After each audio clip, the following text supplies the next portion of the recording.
అసలు ఈ పౌర్ణమి రోజున మహిళలందరూ కూడా సత్యనారాయణ స్వామి వ్రతాలు చేసుకునే వాళ్ళు ఉంటారు.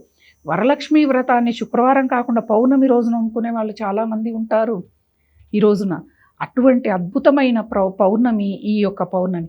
మహావిష్ణువు ఆరాధన విశేషమైన ఫలితాలను ఇస్తుంది.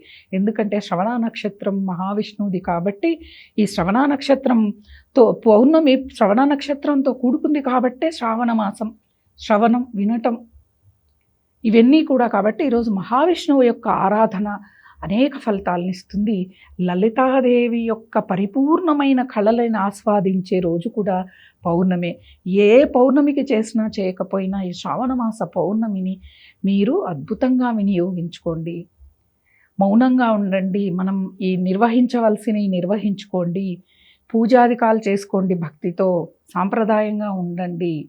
భగవదారాధనకి సమయాన్ని ఇవ్వండి. ఈ రోజున ఏమి చేసినా అధిక రెట్లు ఫలితాలను ఇస్తుంది. పూర్తి ఫలితాన్ని చంద్రుడు ఏ విధంగా పూర్ణ కళలతో ఉంటాడో పూర్ణమైన ఫలితాలు కూడా ఈరోజు మనకు లభిస్తాయి.